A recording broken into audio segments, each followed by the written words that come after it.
Welcome to my sunburned face. I meant to make a video on Sunday, but I just didn't. I've been really just down and out, after a long day on Saturday.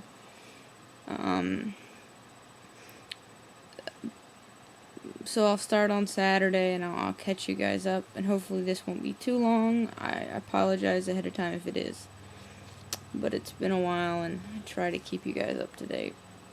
So Saturday, I'm packing, I'm getting ready, and I looked at the weather, and I decided not to take winter clothes because usually we have stuff in the back of the car that we just carry with us that are like gloves and extra warm stuff. But I knew that I wasn't going to be out in the elements. I knew I was going to be inside of a press box. I think that I was thinking that the press box may not have been heated, but I took my big jacket. I just didn't take, I actually was wearing a toboggan, which was a good stroke of luck.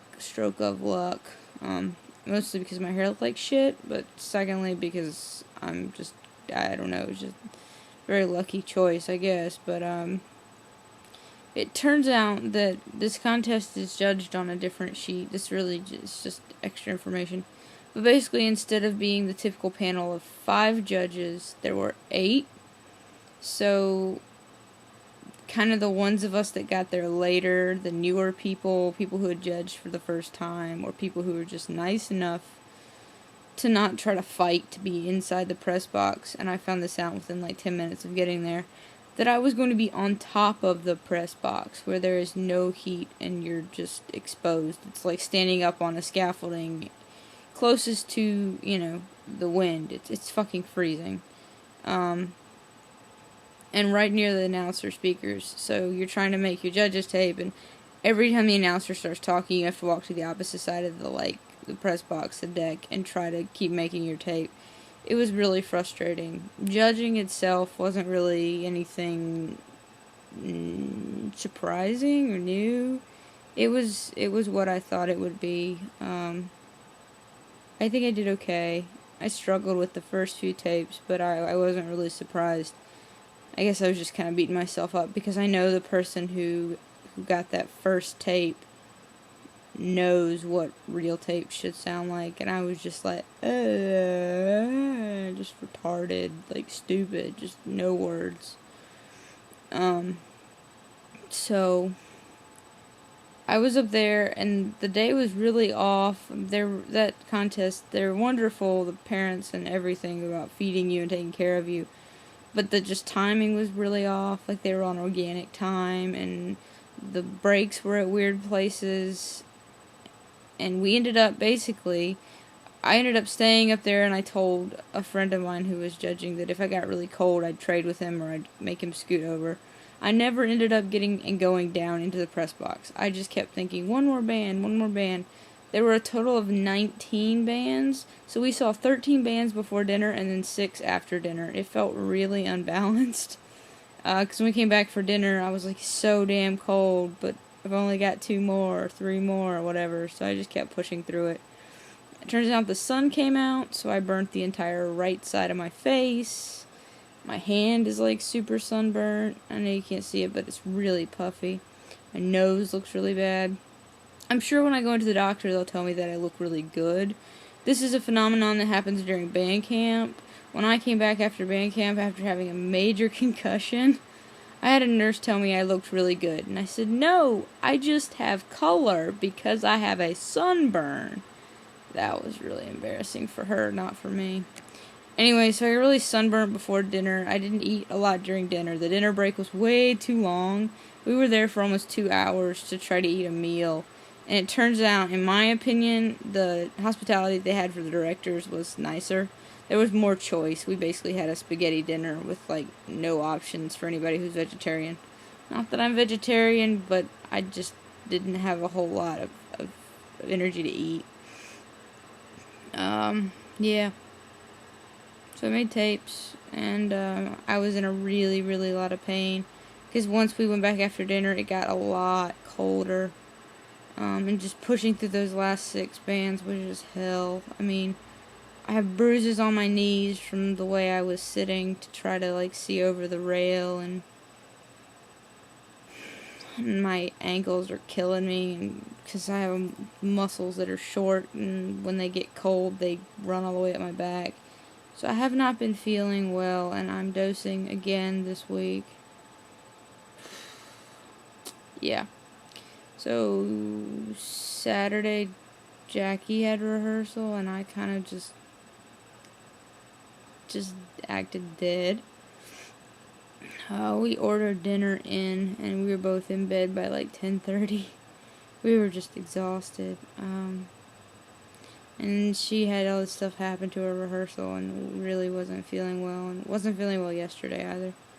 And we had people over all day yesterday that were working on putting in a new downstairs door. It was just a lot, I know, for her to deal with and for me to deal with. Just constant noise, and the fact that downstairs got so cold because the door had been open for they were probably there for 6 hours.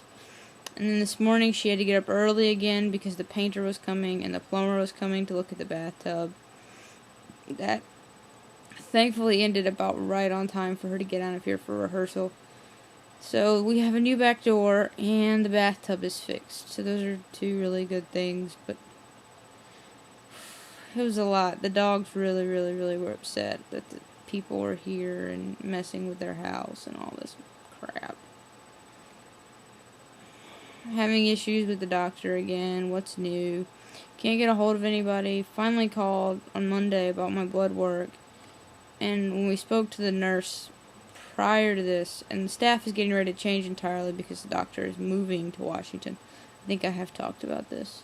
But the staff is changing again, which is, I guess, not new, and we're going to expect the same shit to keep happening, where basically it's taken us 10 days to get a hold of somebody. And on Monday, the only reason we found stuff out is because instead of talking to the doctor, we called the lab. And thankfully, the lab technician is really great. But the nurse we talked to previously said I needed to go as soon as possible for the blood work, and that I needed to go every 2 weeks as opposed to every month for my safety labs, just until things were really steady again and they determined I could go back on 1 month. Well, this other nurse, I've met her, but she's, I guess, there because the practice is moving, and she used to be the head nurse before the practice went kaput and then came back, and she tried to fix things. So she was the one they were talking to, and she did get the order. She called it in. She couldn't get it faxed to LabCorp. And she told the lady at LabCorp, so we called, it was like 3 o'clock. Finally, the people are gone from the door. Let's run out really quick and get this blood work done today.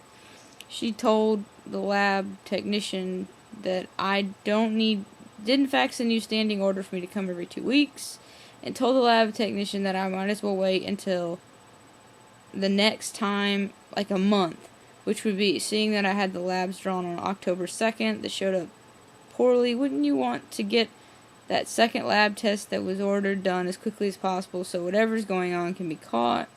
She insisted that I wait until November 1st, which is a complete month. Of course, this doesn't take into account that we've spent literally 10 days trying to get this sorted out just for me to go and get some extra blood work. That's actually important because something is wrong.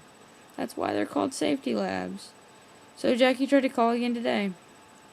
It's a really, really big headache, and it's a really big hassle, especially when you know something is wrong. Jackie's in the same situation. She's had weird blood work. Nobody's, it's really sad, and it's really, really frustrating because the doctor is so good, but the staff is so shitty and so bad at returning phone calls, and I just fear that now things could get way, way worse before they get better, especially with this move. Anyway, I wanted to say thank you for Beth. I would show you, but it's all the way over there, and I have to get it out, and I'm running out of time. But thank you for the very wicked Halloween card. It was awesome. It was good timing. Things were a little crazy here. Anyway, I hope you guys are doing okay. I'm hanging in, and I'll talk to you guys soon.